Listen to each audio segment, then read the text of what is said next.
CEO of the Munich Security Conference. Take it away. Welcome.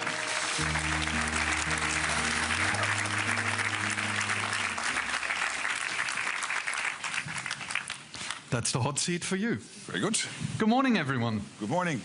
Thank you for joining us, not only here in the room, but as you've heard, the many people in large numbers online across the Alliance. Goedemorgen to all.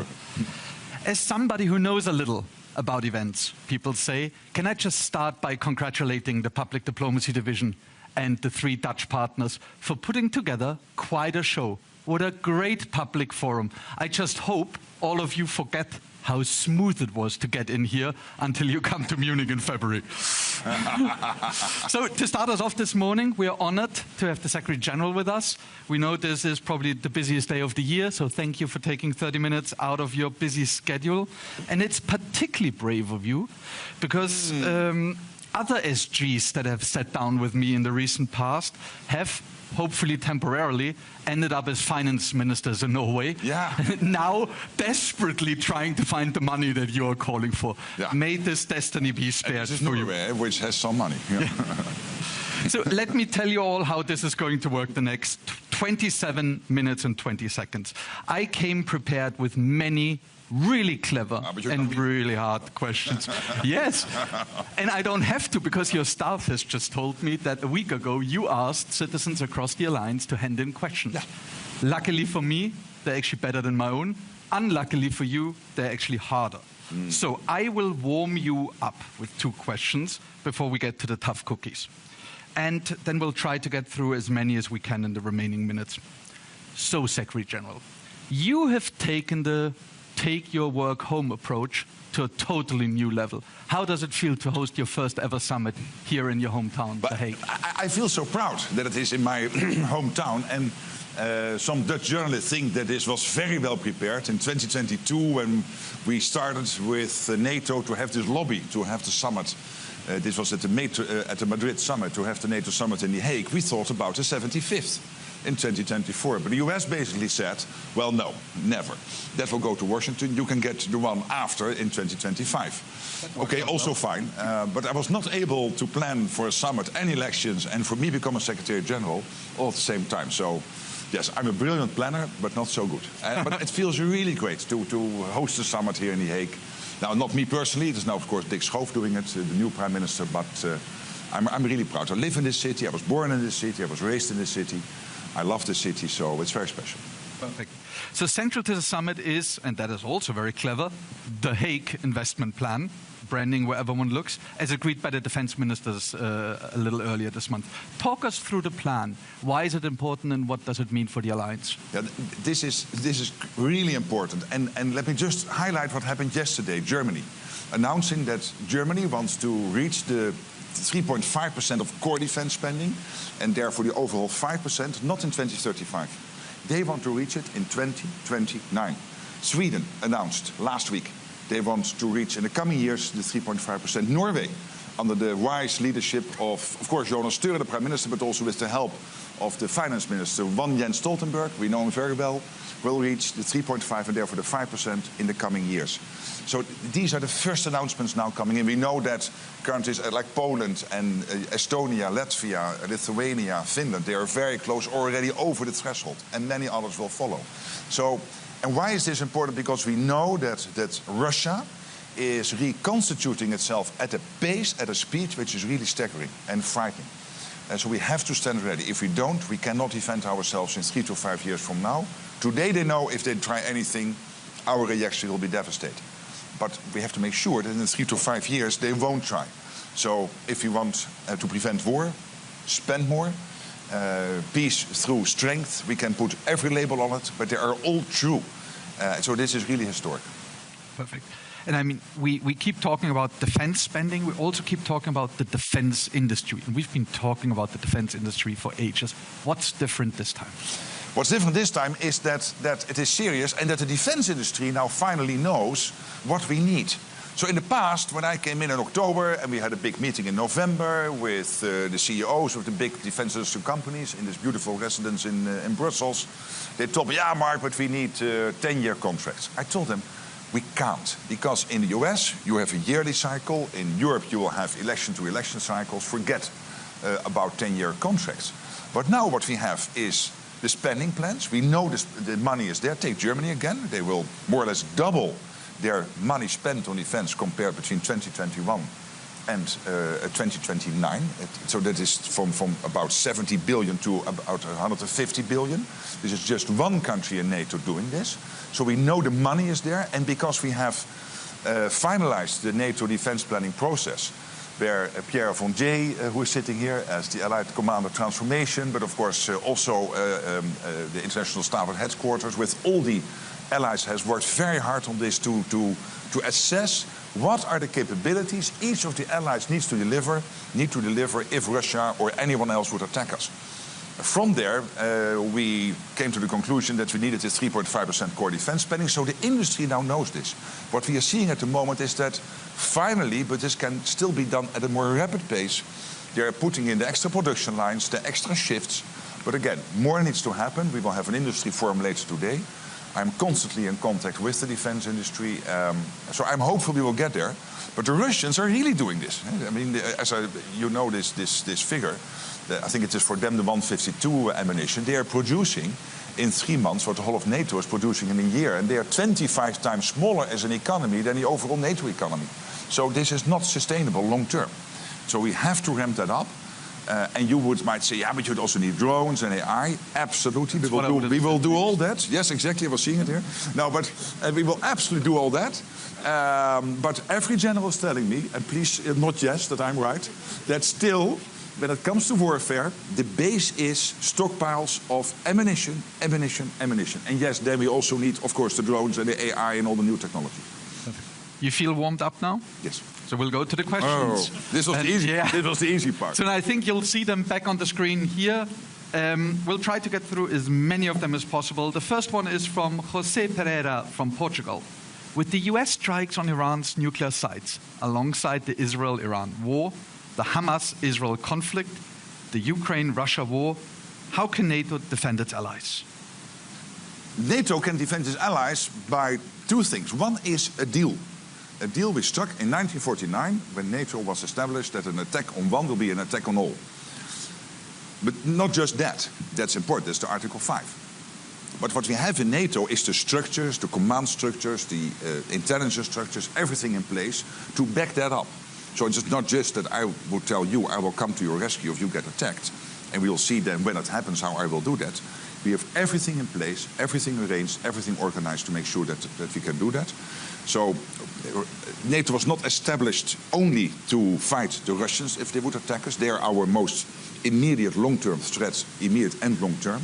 But we also see China reconstituting itself. We see what China, North Korea and Iran are doing in supporting the war effort of Russia, the unprovoked war against Ukraine. So this is very serious business.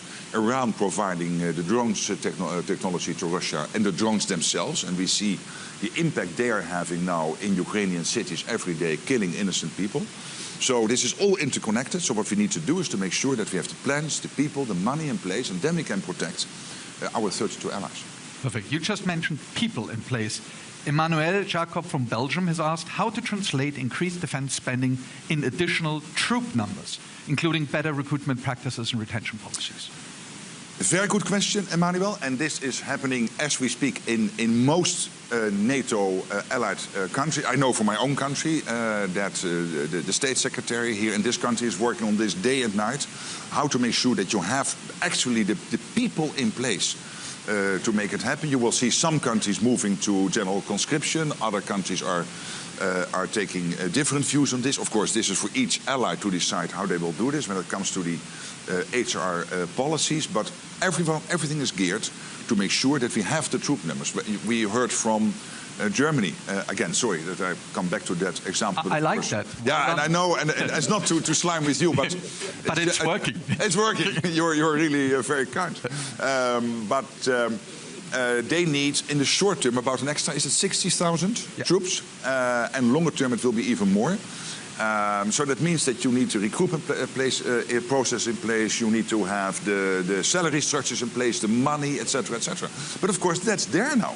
Because if you spend not 70 billion but 150 billion in the case of Germany on defense, then the money is there also to improve the salaries you pay to your men and women in uniform. So Jean Cotalem from the United States of America says, polling shows that European publics remain deeply reluctant to paying these costs that you've just mentioned of higher defense spending. Are we at risk of a NATO say-do gap?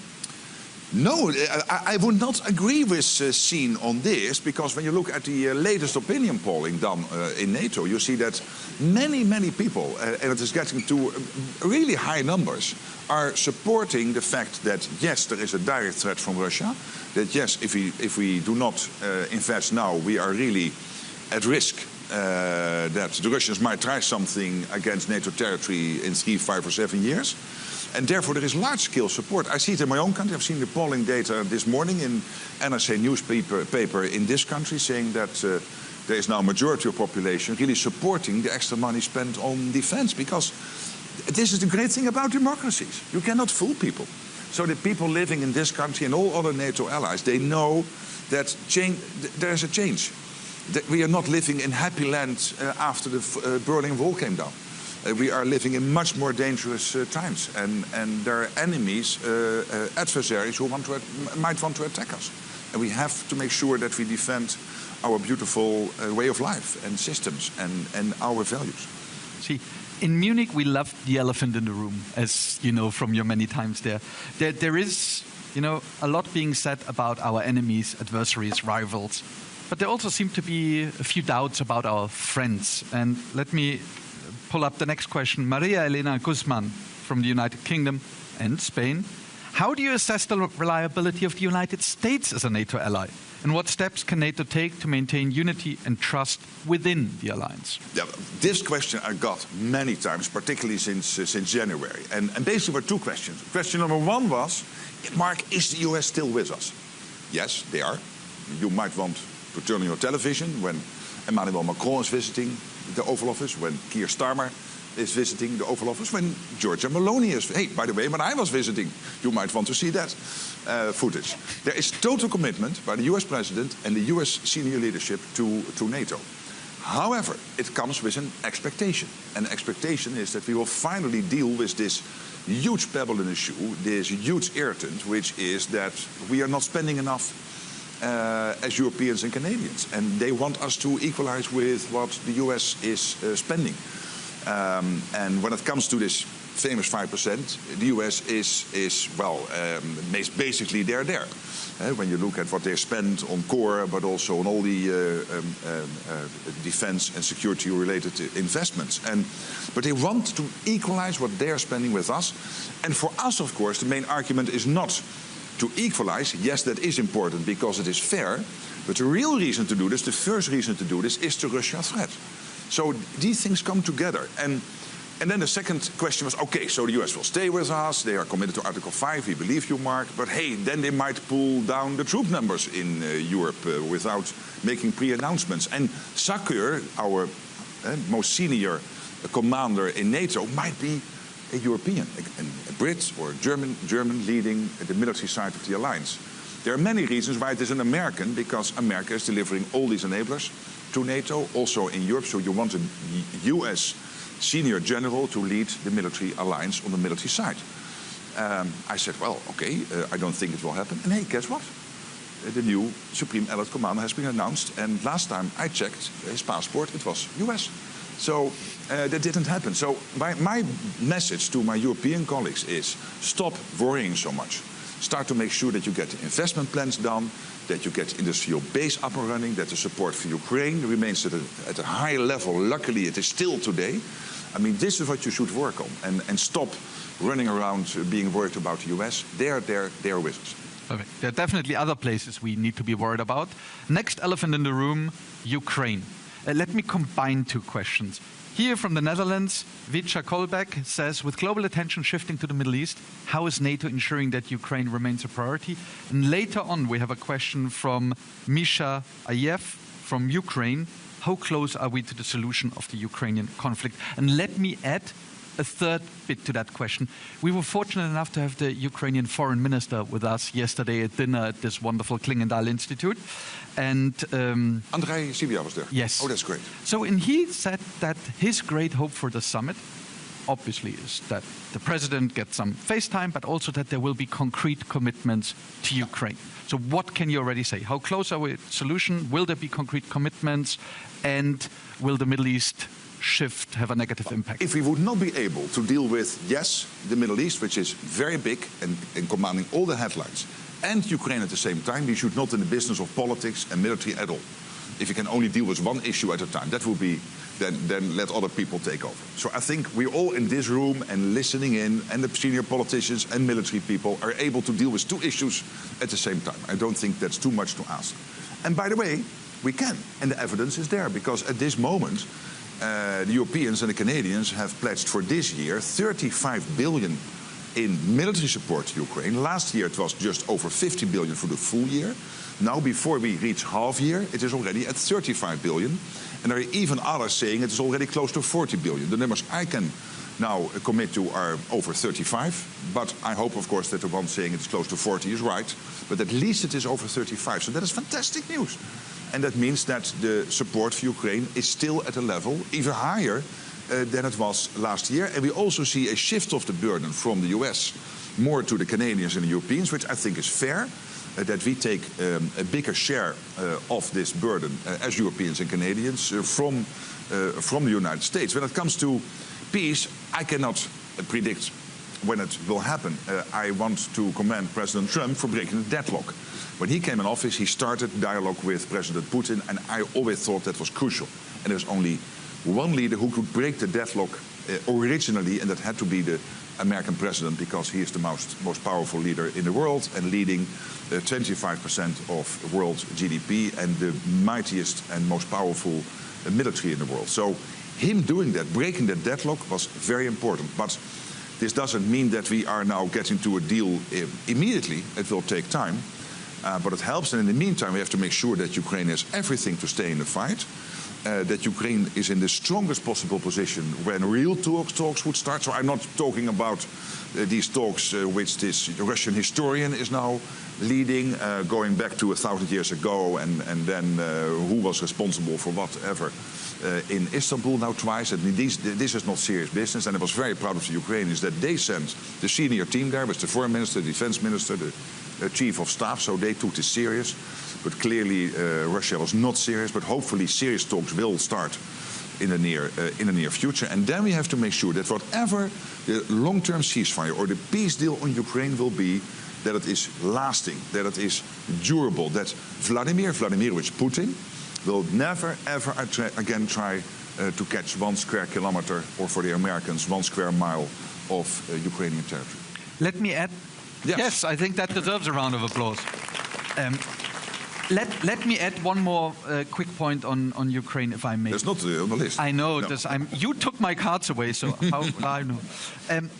See, what Andrei said yesterday is that for the past 3 years or 2.5 years, Ukraine, they've been security consumers within Europe.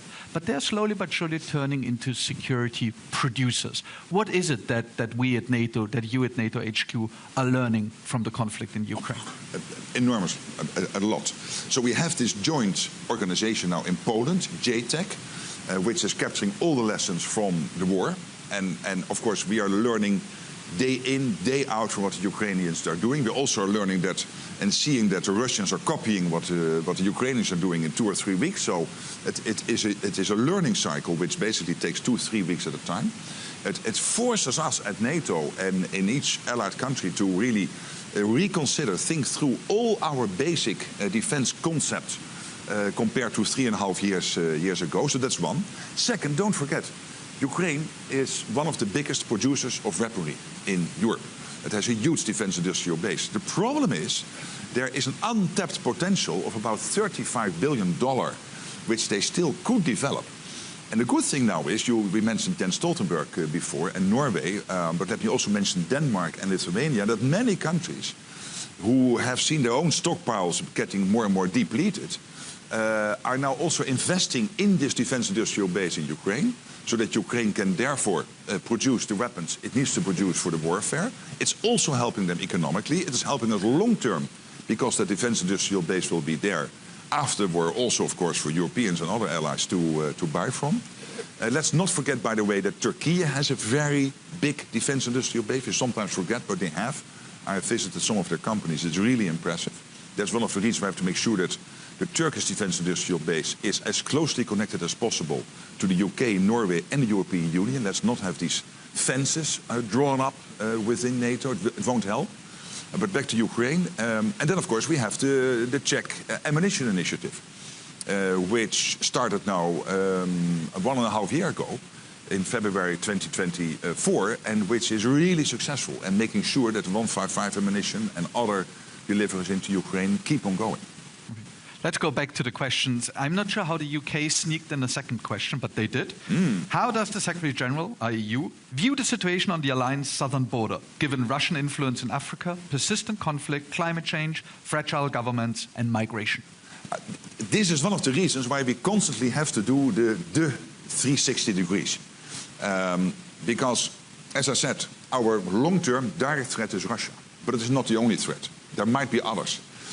China is not having now 4 of its defense companies in the top 10 defense companies worldwide only because of the parades in Beijing. They might want to do some stuff with their military capabilities going forward. And we know the risks we run with Taiwan, and that if that would happen, that obviously Xi Jinping will call his junior colleague in the Kremlin and tell him, hey, Vladimir, I backed you up so much now, and you know who is really in power in this relationship. It's not you, it's the one on this side of the line.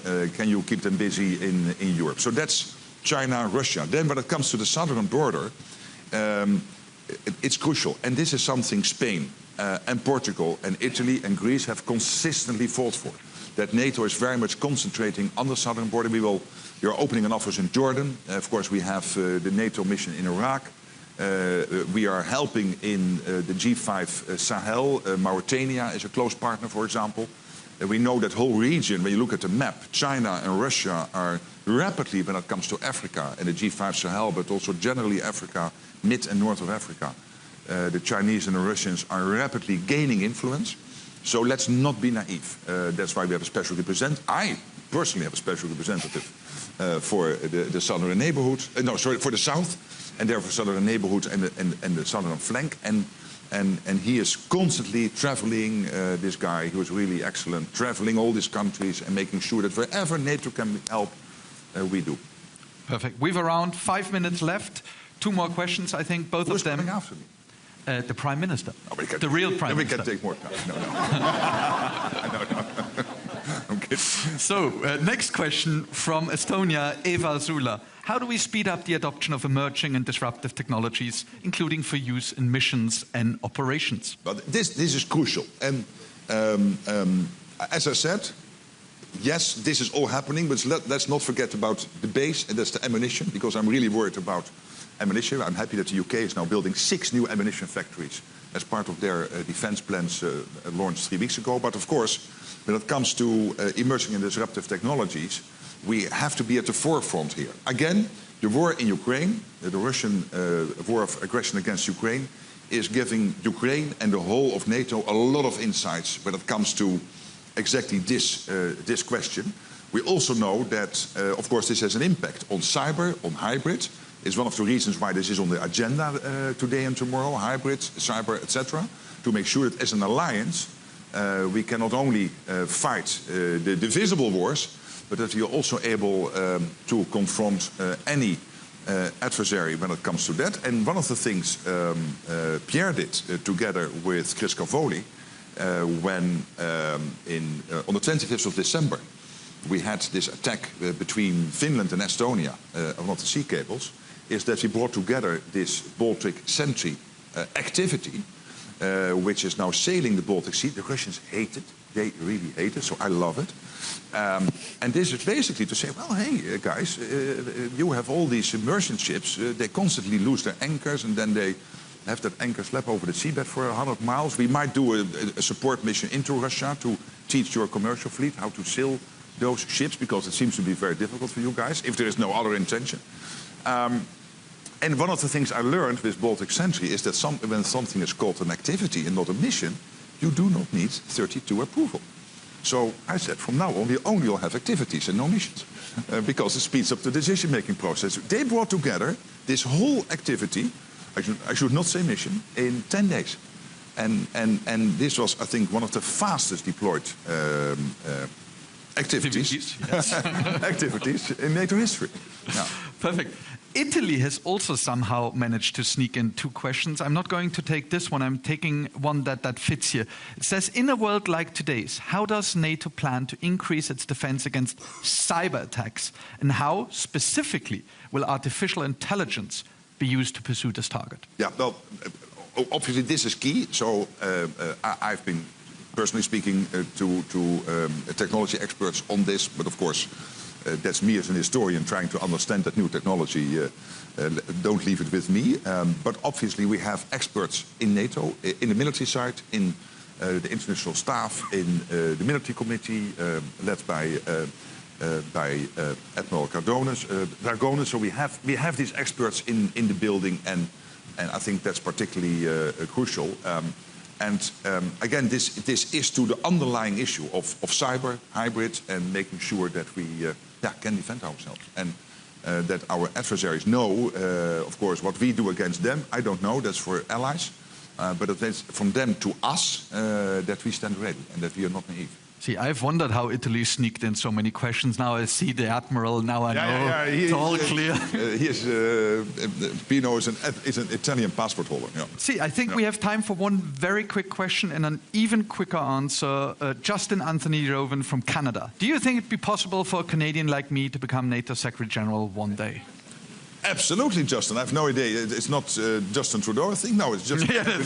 Asking for a friend. Asking for a friend? No. This is absolutely possible. I think there is sort of tradition that the NATO Secretary General, I think, is non-American. I'm not sure, only European. I think so far it has not been Canadians. But the idea always has been, I think, from the start, that it is wise, because of the US presence in Europe, with all the enablers, to have the most senior military commander to be an American. And that will continue to be so over the next years. And then for the Secretary General to be a European. But I'm now looking at the Dutch ambassador to NATO. Is there anything against a Canadian one day to become Secretary General? No, I couldn't think of it. So Justin, apply, but not now. There is no vacancy. There is no vacancy. There is also no more time. No, Secretary General, many thanks. Thank you, sir. That was very good. Good luck. Fingers crossed for the next 2 days. Make the most of it. Thank you for mentioning Germany so often. I hope my own government has taken note. You asked me before to do that. Yeah, I get lots of brownie points for this, so this is great. Can we now have the Dutch Prime Minister up with us? We're honored to have you here. You need to leave straight away, I've been told, but you now have to work. Over to you, Prime Minister. I was there. Yeah, we go.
Mr. President, dear Vladimir, I'm happy to welcome you here at the Jacob Katshuis, but particularly in the city of The Hague, the city of peace and justice. And I know that your country is under daily attack.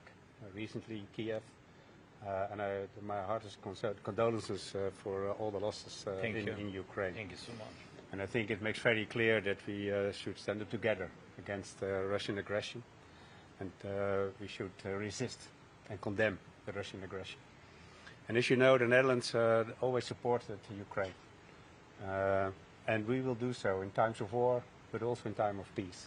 And we will do so financially, militarily, and politically.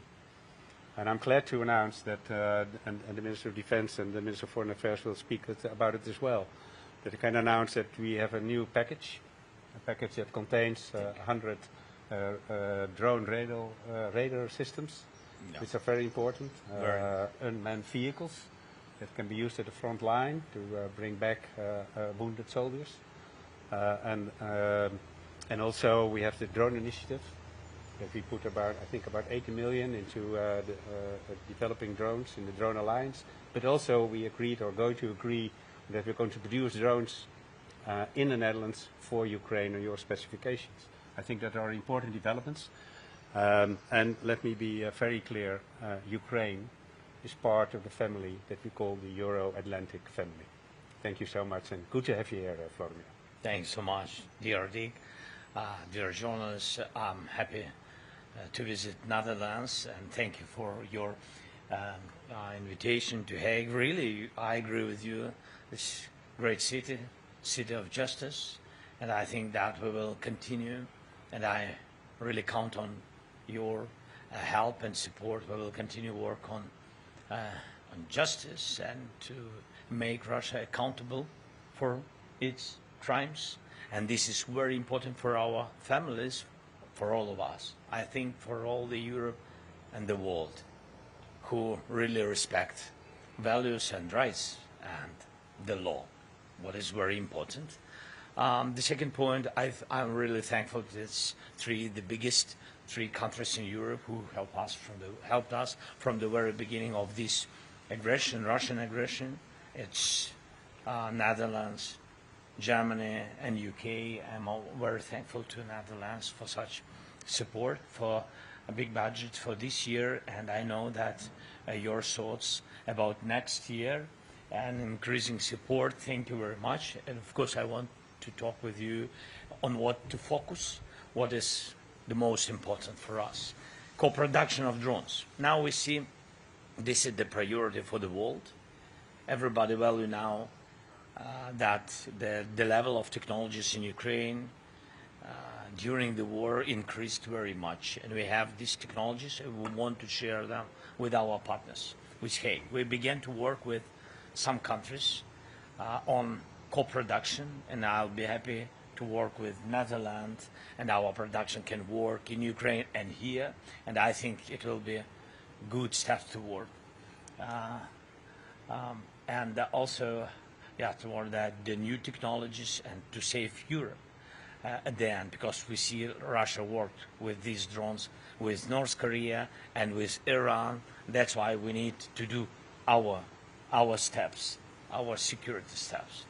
And of course, I want to thank for this military package which you announced already. I know the details. Thank you so much. It will be very, very helpful for us on the battlefield and also for our internal production. And the last point, of course, this is fight. We stand and survive, and we fight for freedom and for our values and for our future.